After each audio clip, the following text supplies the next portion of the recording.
Hi, it's Hazel. Welcome to day 47 of the 100-Day Project. Now, if you watched yesterday's video, the longest video known to mankind, a video that rivals a theater movie in length, although it didn't cost $80 million to produce, and I don't think I'm going to be getting any, box office revenue from it. If you stuck through it for the whole hour and a half, well, thank you so much. Your Purple Heart will be coming to you through the mail. In all seriousness, that was a really long video, but I also believe that it had a lot of good content. So if you've ever wanted to know anything about ribbon and haven't seen it yet, you might want to consider watching it. Today is going to be a lot easier and shorter. As you probably know, that I've been, rooting around in this studio, trying to get organized, trying to figure out a way to organize things, to find old projects, to come up with new content for this whole 100-day extravaganza. And one of the things I came across that I, to be honest, forgot I did, were these couple of altered books. Now, I'm going to show you, well, there's less to show you in this one, so maybe I'll begin. This was a library book. Don't know if I got it free or if I paid a nominal amount for it.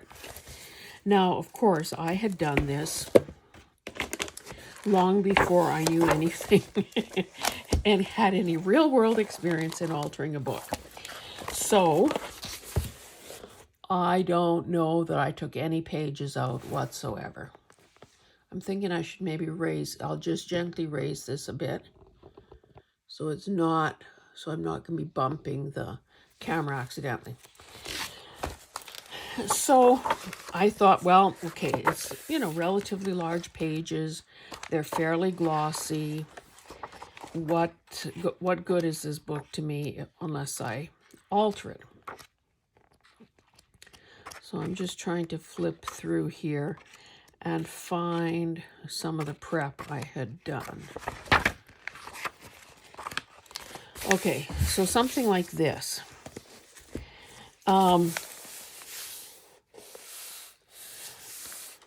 To cover these 2 pages, I guess I was intending on a spread, I just cut up, some sketching from a watercolor that I'd done. Not the greatest paper in the world, and just obviously an exercise. But that was the start of, I guess I did take out some pages.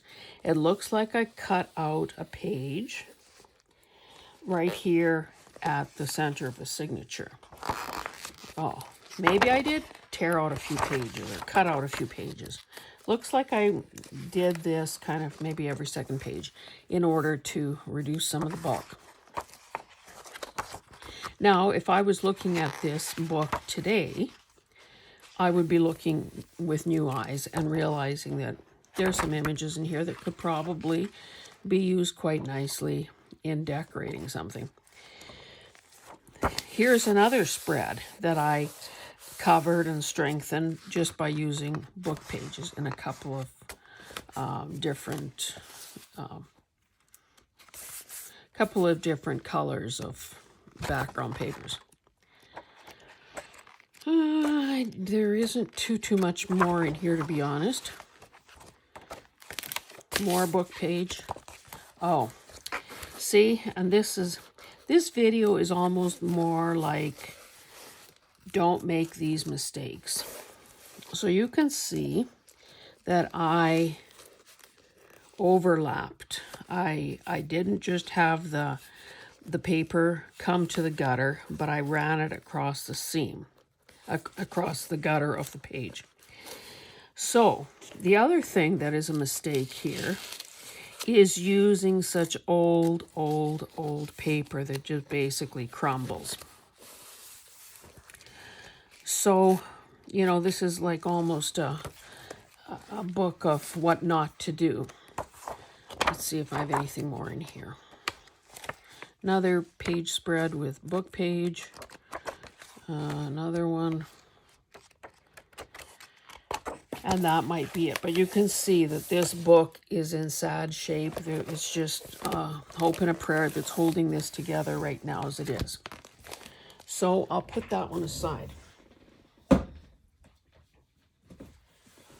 Now, I didn't intend to show you this, but maybe I will. One of the things that I thought was a brilliant idea when I first saw Gail Augustinelli do it was creating collage boards or collages in kind of an oversized book. So that's what I've done in here. And of course, I've done this in other books as well. So that's not quite the same, because the intention is that, you know, when I'm ready to use it, I just cut it out or rip it out, back the back, and, you know, everything is hunky-dory. So that's not basically what the intention of these other two books was. Now this one is also a big book. It's another decor book. And you can see, and it wasn't this way when I started, but clearly I guess I've abused it to the point that it is falling apart. So when people offer warnings about, you know, the prep that needs to happen, or the strategies that a person needs to do when altering a book, believe them. Believe them. Believe me, believe anyone else who will tell you that. So, and I didn't really intend to deconstruct this in front of you, but since I'm talking, I might as well keep busy. This one has a lot more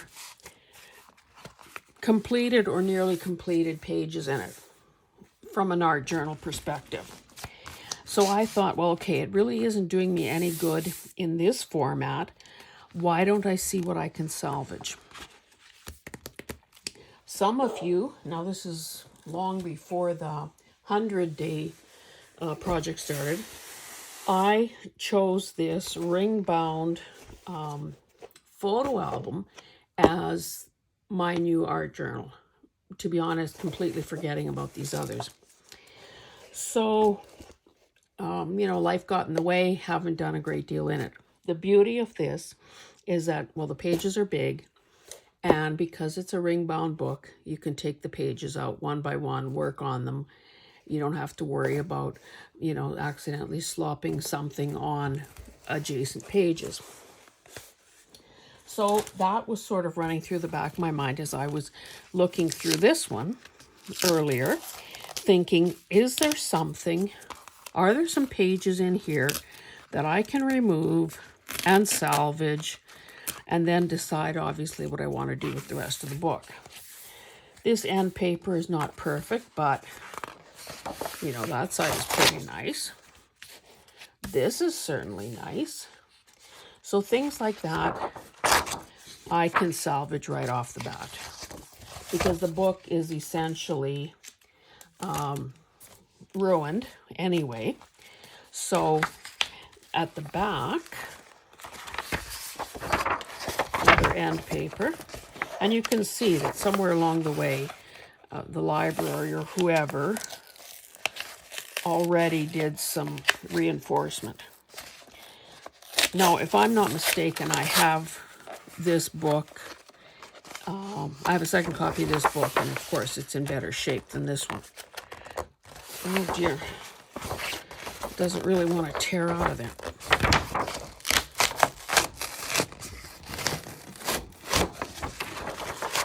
So what I was trying to get at were these pages at the back of the book that are essentially, oh, they're calling it a dossier, but I would almost, it's almost like, well, these pages are matte for one thing.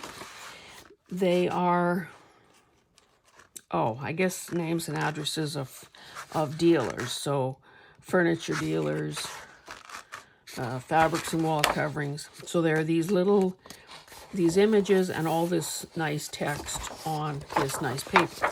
So that too is salvageable. So what I had done in this book is, of course, with this kind of gloss, it would be a heck of a thing to get any media to really stick to it. So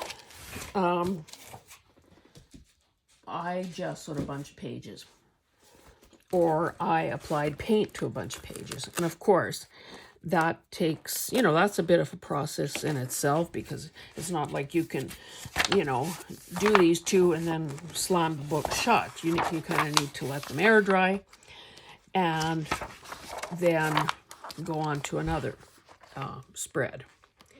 So I'll just show you some of the things that I've prepped. See, right now I feel like I would be able to use this in some way. Whereas I think before maybe I was a little bit misguided or prejudiced against gloss paper. But you can see that here I did a first coat of gesso, which means that anything that I add to this now will have some tooth and will be able to stick to it. So for now, well, if I'm doing the work, why don't I just pull these pages out?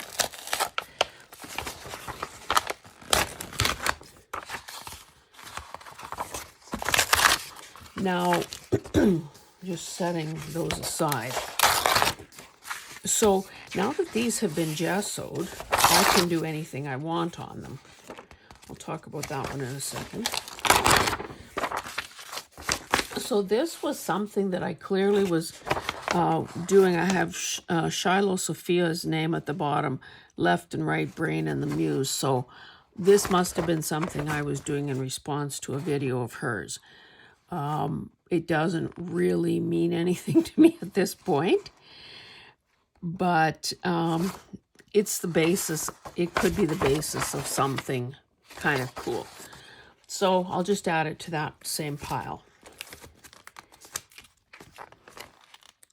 Let's keep going. And I mean, there are a lot, like images like this would make, these full page, full color ones would make great envelopes. Although, again, I don't know who in the world is going to use all those envelopes, but you know, it is a book based on French decor, so you know, it has a very sort of recognizable aesthetic. Okay, here I obviously use some acrylic paint. Now I can't tell whether there's gesso. Doesn't look to me like there's gesso underneath, but I think because I applied it the way I did, it makes for an interesting background, because some of this coppery color is peeking through. So I'll rip these out, thinking that, of course, I can still do something with them. Now, this one, clearly I closed the book before it was totally dry. Now, other than sort of brushing off the flaky, you know, the loose flaky stuff, anything else that has dried that way is kind of awesome, because it almost looks like, you know, like sometimes in European, old European buildings that have plaster walls and then they're starting to crumble. And so I like that, and I could definitely use it.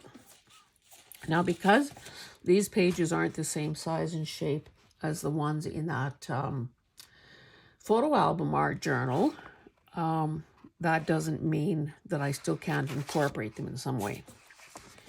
Now, I love these two pages, and it's unfortunate in a sense that this is the back of that.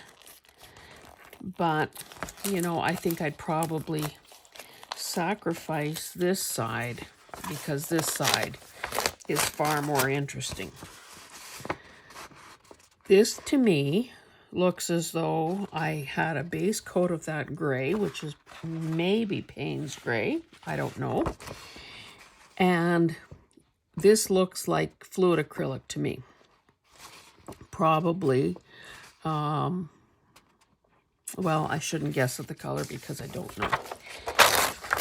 It could be one of two things. I have a bottle of something, I don't know, that can't remember the brand, and of course it's not within reach, that was basically a 4-ounce bottle, and it was called Stain as opposed to paint. And I loved the effect that a person got. So it's either that, or it is a, like I say, a golden, fine art paint.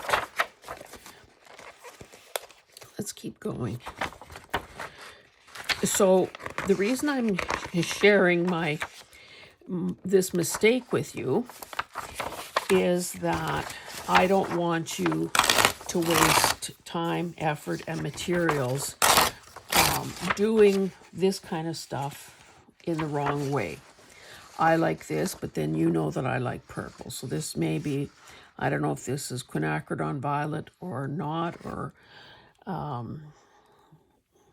maybe it's just a cheap craft paint. Don't really know for sure. The nice part about doing a thin wash over these kinds of pages is that the underlying design is visible. So there was obviously some sort of a checkerboard thing on the wall. You can see there's some plant fronds off a fern or a palm of some kind. Here this was obviously probably rust or sort of coppery in color. So that makes for a really interesting background. So as I was saying, I don't want you to waste time and effort doing things if you haven't properly prepped your book. So I now know that you need to remove many, many, many more pages than I did in order to keep the integrity of the spine. Because, of course, adding the layers of gesso and paint and whatever might... See, look how nice this is. Whatever might get collaged onto something is all adds. I love this. I love it so much. So you can see that I had some base colors, like a turquoise and a navy blue, or sort of this blue here. Then did some stenciling, again with the kinds of stencils that I like. And then I used gel pens to outline the shapes. Not all of them, but a lot of them. Now, I have no idea why I put those daggers. Let's see if there's any hidden messages here that I should be aware of.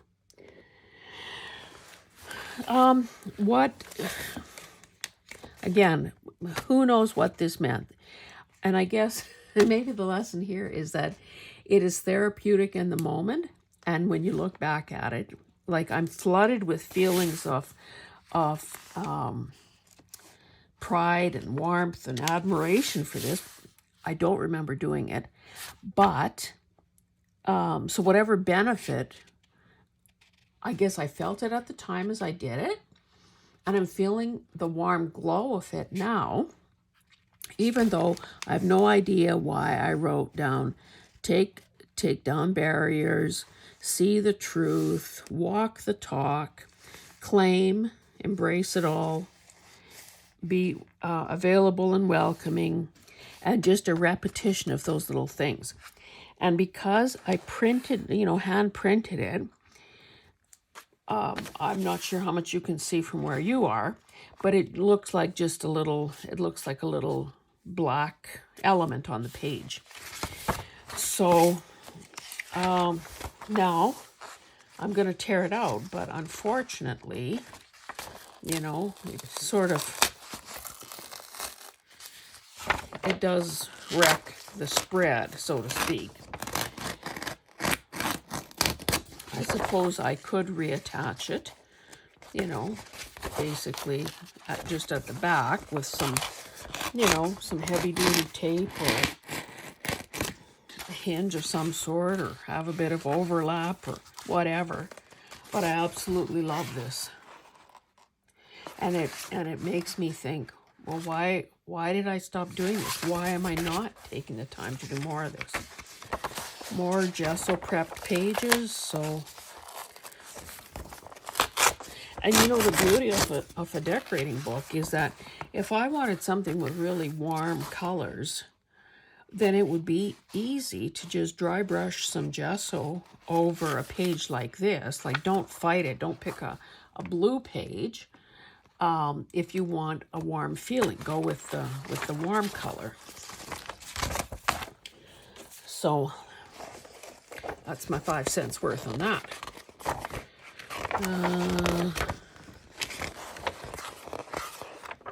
Okay, nothing more here.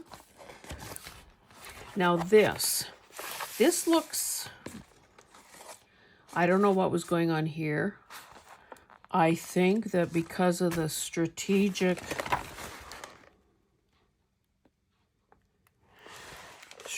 placing of these collage elements, I think it was probably one of those, you know, personal development kind of, oh, I see it down here. It says Elizabeth Foley #1.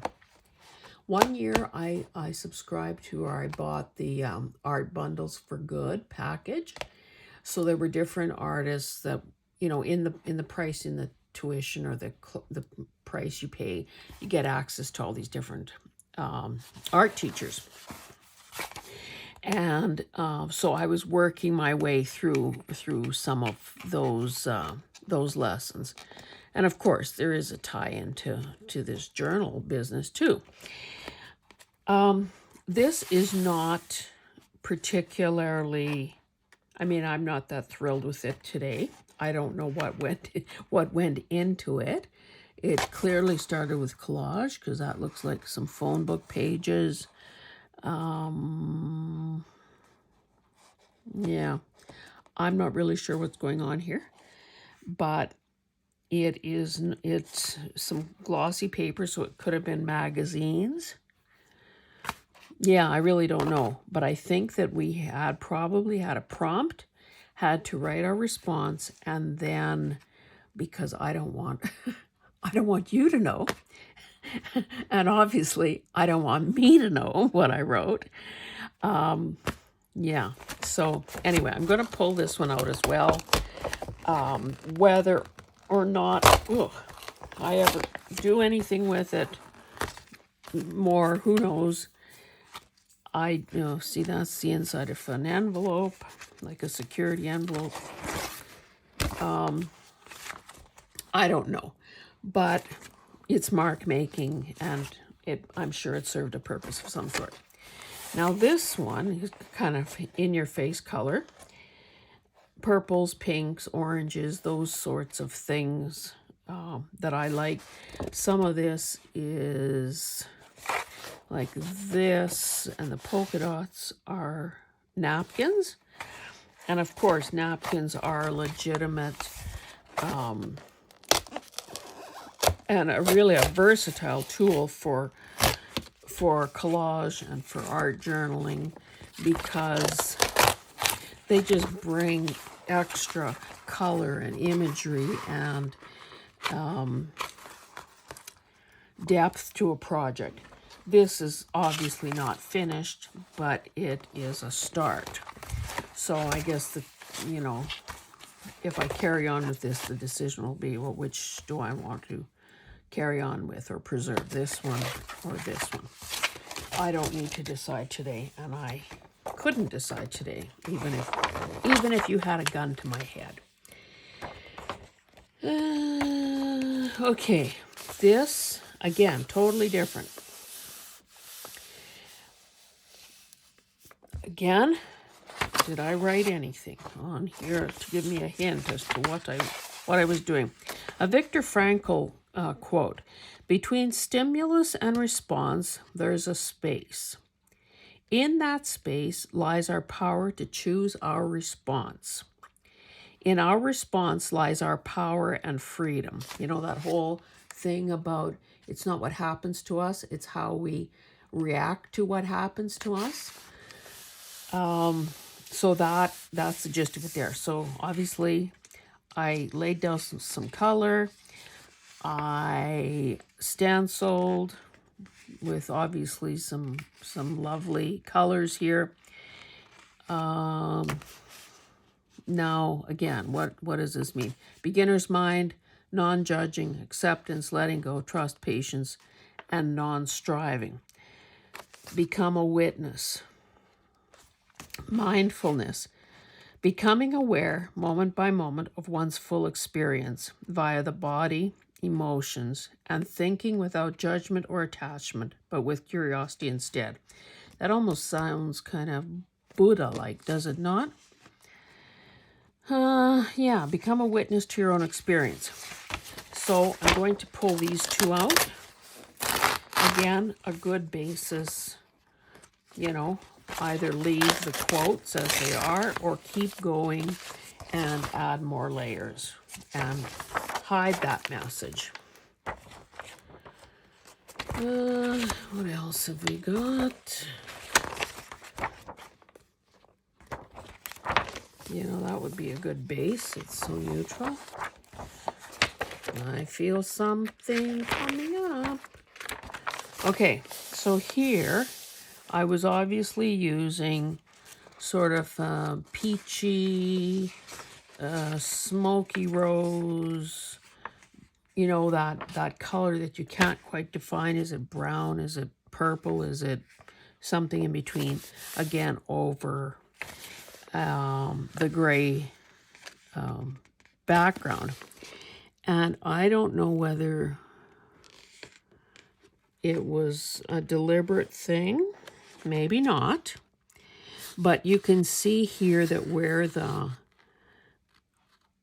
I don't recall going into it and scratching off any color, but that little bit there is showing the glossy image underneath. And it, you know, here in the studio, it kind of is, it looks metallic. So this too, as ugly as it may appear in the moment, is a great base for doing something more with it. Oh, and I guess I should just reinforce that message. We have to remind ourselves not to judge our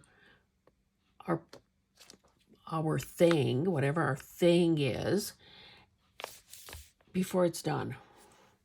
Like if a person, excuse me, if a person were to look at this and think, well, my goodness, the kid sure knows how to make mud.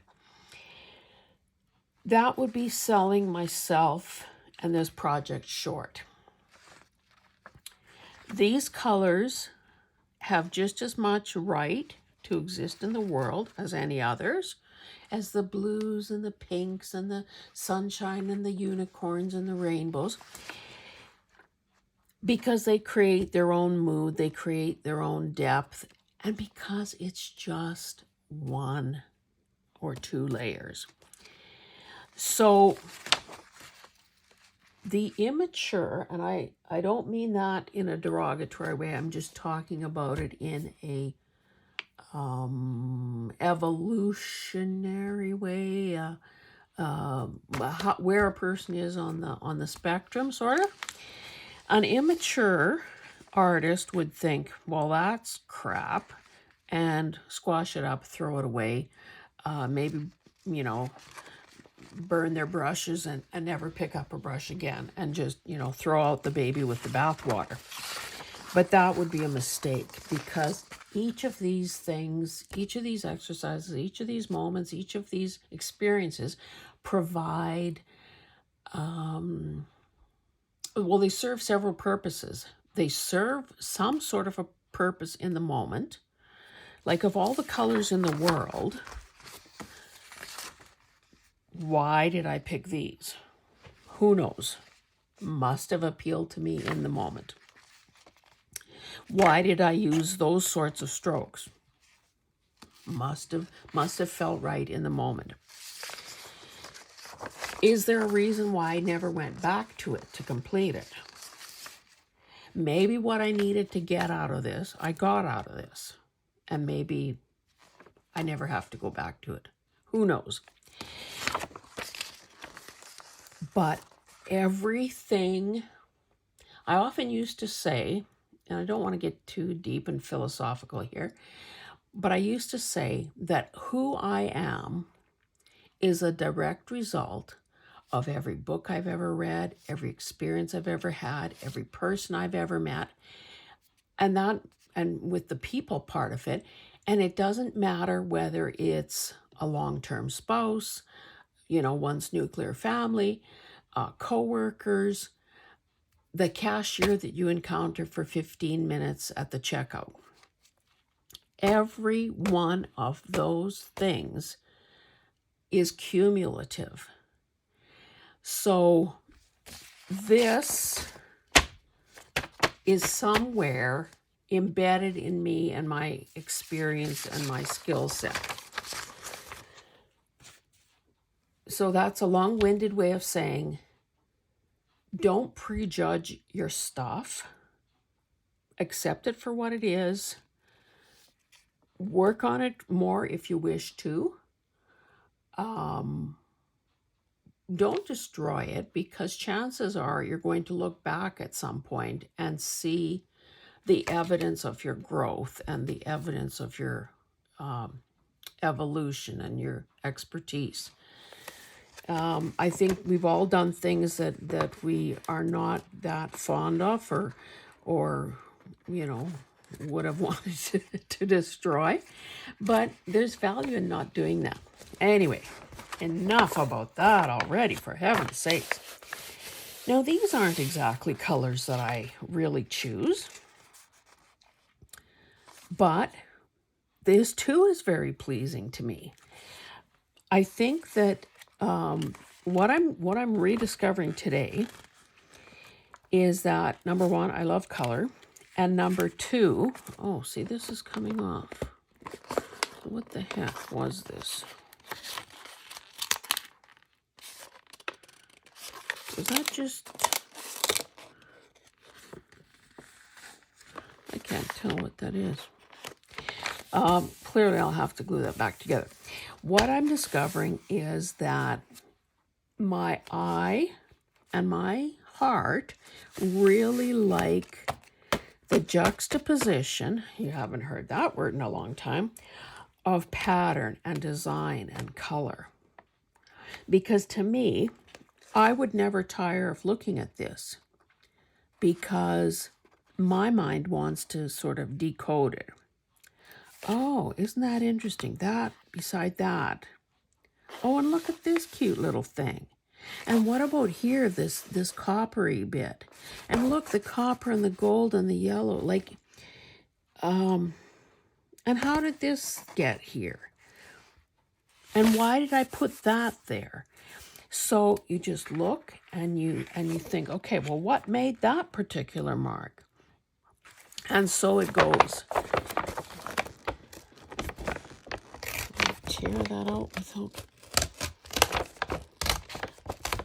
So it just, this is a good reminder for me. I don't know if it's doing anything for you, but it's a good reminder for me that I need to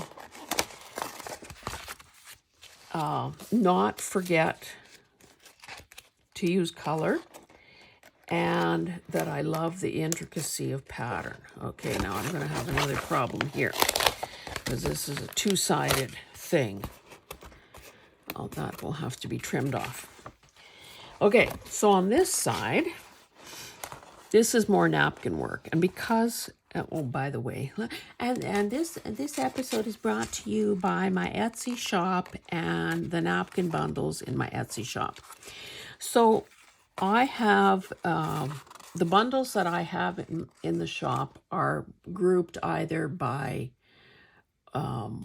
a color connection or by subject matter. So there's a nature bundle that would have butterflies and foxes and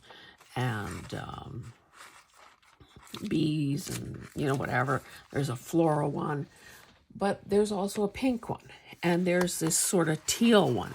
So this is a napkin, this is a napkin, these florals are a napkin.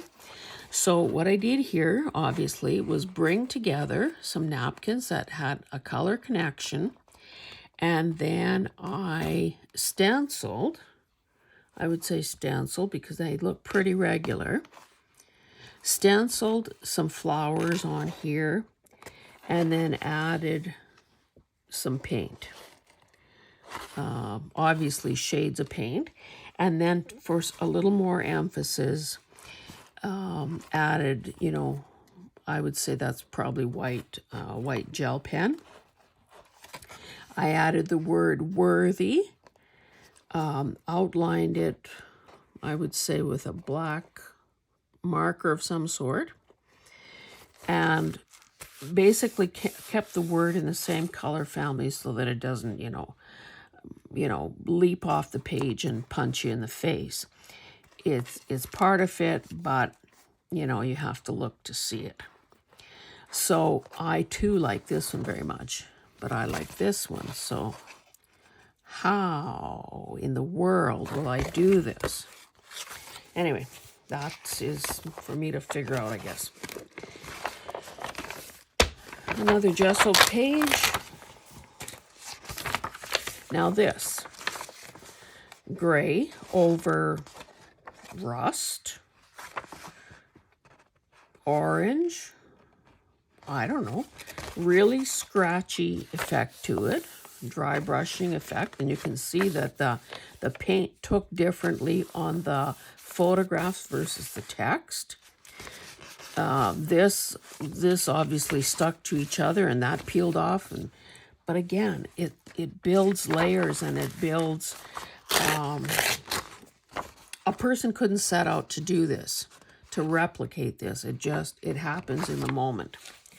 Now, unfortunately, yeah, I like this, but this is closer to completion. Or there's some value in it. You may have seen me use these, they're called French curves. So there's one in the pink, there's a purple one here, there's another one here, and there's sort of an overlapping element. Obviously some stenciling done in the back, and then the words, I am unique, precious, and blessed. So is that not the truth? Now, is this complete? Am I happy with it? I don't know, to be honest. I'm not sure I really care for the red bits that are in it. But does it bother me enough to change anything? I don't know. I'm trying to tell.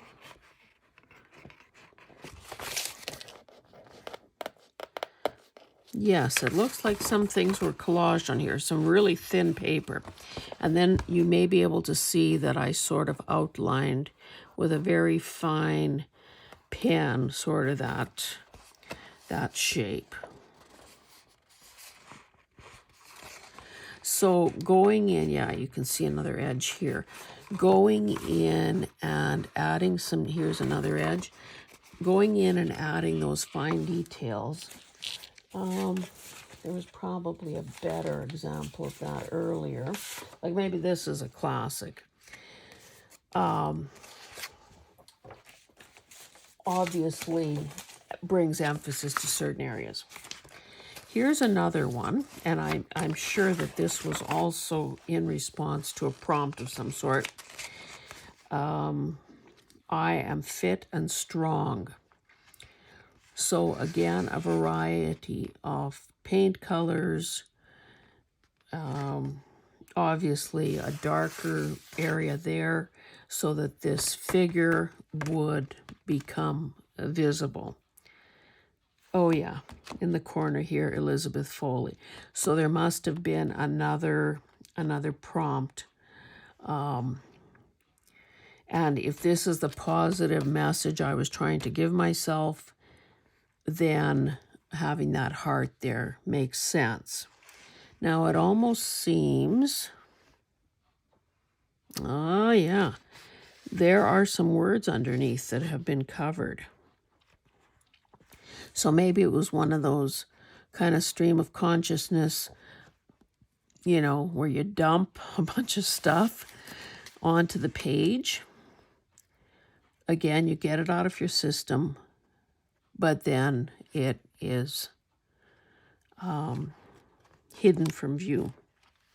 I can see that I have this, I recognize this one stencil that I have here, and I see I used a metallic gold over that. So, and again, outlined that shape. So I like that one as well. Okay, we're getting close to the end, guys. And then you can go and start doing something in your own book. Now, does it say Elizabeth Foley on here anywhere? So, again, because of the edges that I can feel, there was some stuff collaged. You can see there's some music paper. Again, a security envelope. Looks like a dictionary page. This might have been an image from the magazine itself. There's the word sophisticated. So I began with a collage by the looks of it, and then laid in some color. So I really like trees.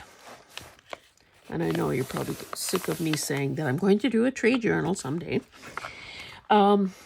Now, I don't remember if I drew this. I don't think I have a stencil like that. But basically, nice solid trunk, rooted, which is what I consider myself, rooted and solid. I can't tell what's going on here. Obviously, more tree trunks, but this is a focal point. I think, I am, I know, so I speak. Oh, how I speak myself into existence. And basically, that's another one of those empowerment kind of things that sometimes, you know, women in particular need to do to remind ourselves that we have voices. We owe it to ourselves and to the world to use them. And obviously, I added some ink, like a fine liner, to create the illusion of, you know, leaves and branches and that sort of thing. This, to be honest, doesn't feel particularly connected, even though it was obviously done at the same time because there is some carryover of color. I don't know. I see that I've penciled in some features and done a bit of shading. I don't know if I just didn't finish or what, but that was clearly before I went platinum. Yeah.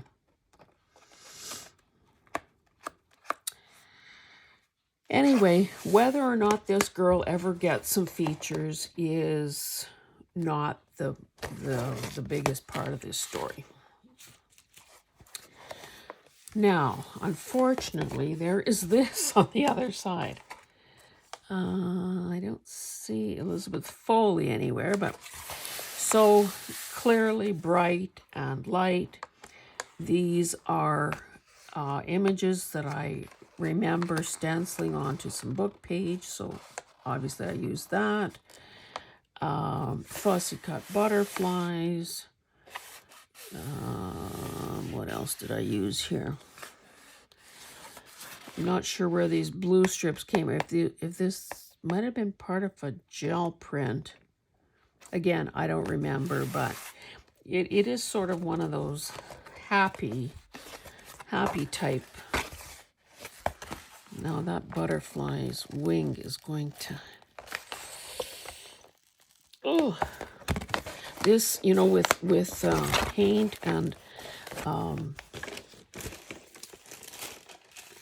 Oh, decoupaged papers on it. It's really pretty thick. I just wonder, I was trying to find my knife. Oh, I was hoping for a better one than this, but anyway.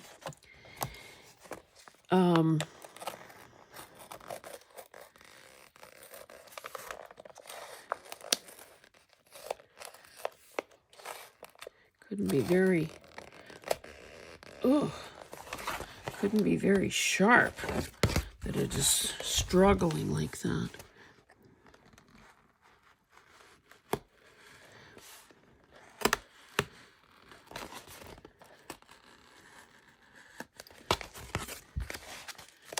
Let's see, maybe I've gotten past the worst, oops, the worst of it.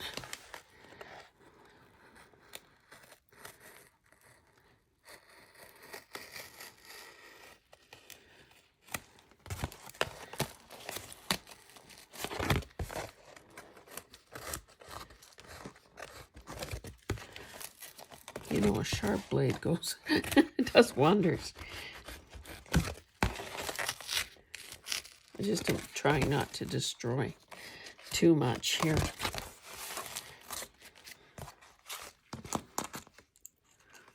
Sorry about this ratty old top.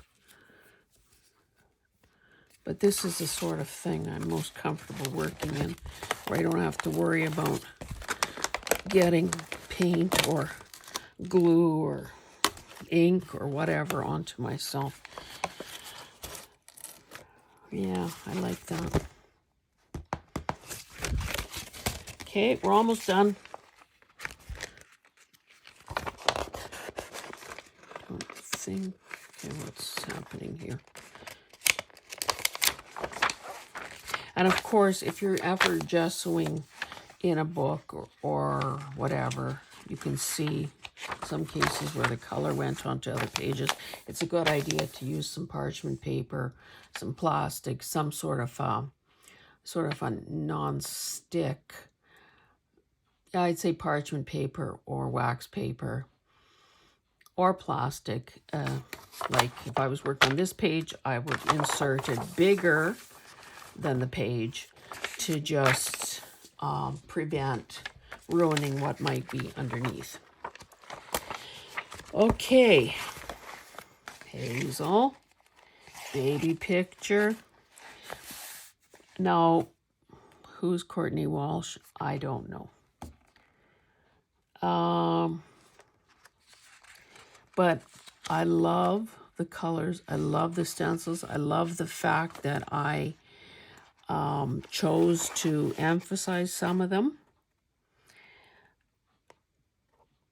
I don't know what I did here with the face. Obviously, it is a photocopy of a baby picture. Almost looks as though I gessoed over it or something. I don't know. Do not remember. And then, obviously, whatever this message is, you got it all right. So it's a message about love. And so I addressed it to myself. Love, enough, whole, flawed, what is that? Fabulous, worthy. So that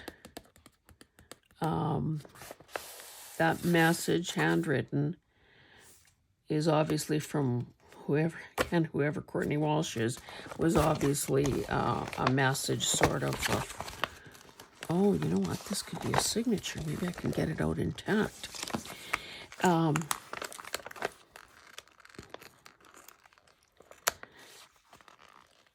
A message of self-love, and who among us doesn't need a bit more of that?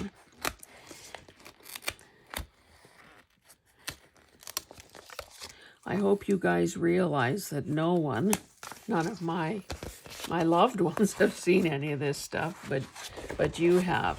I have to say, it almost feels like canvas. I just love this. So I will be doing more. Okay, more gesso pages. Let me rip these out as well. Because really, if I want to keep going, then I know that I have quite a few pages prepped and ready to go. I don't have to, you know, plan for the gessoing and drying and all that process first. I just can grab some paint and do it. One of the things that I moved around in the studio and brought kind of together and sorted were my paints. And I don't think I brought them all up from downstairs, but I did bring my fluid acrylics, which is the Golden brand. I put the, you know, the fine art supplies together in one container in one basket. The you know, the cheap craft paint in another place. Some of the stuff that was like 25 years old, if it was, you know, lumpy and whatever, I threw it out. What else did I do? I just made it a little bit easier to, oh, why did I tear that? I could have kept it together. I just made it easier, number one, to see what I have. I love this. This, too, is that kind of matte paper in a really large font, so I can take that out. Oh, see, this will come off.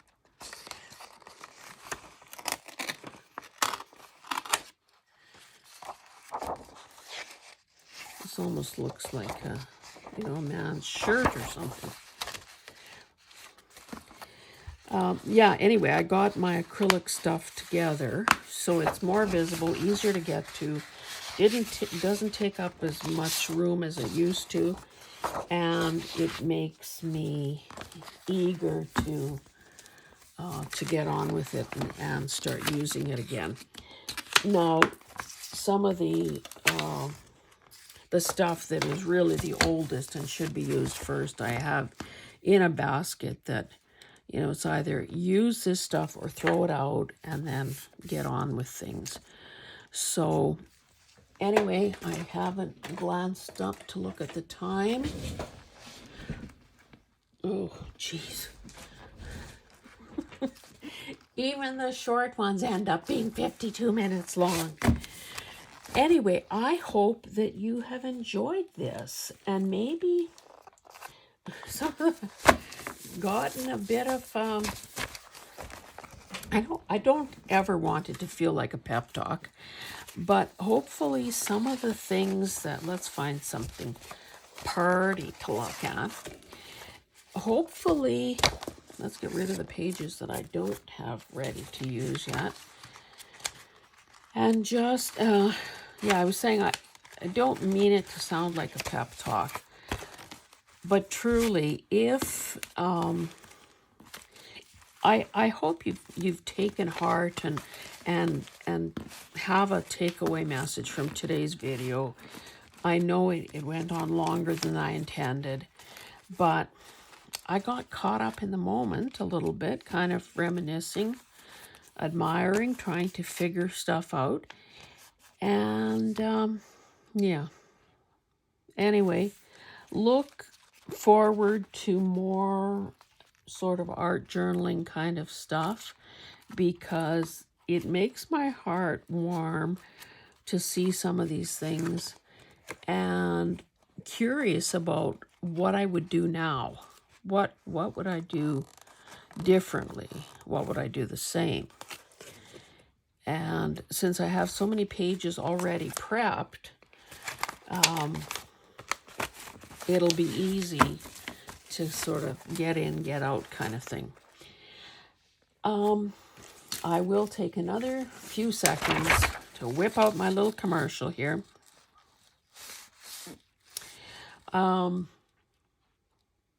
I'd so much appreciate it if you would consider subscribing.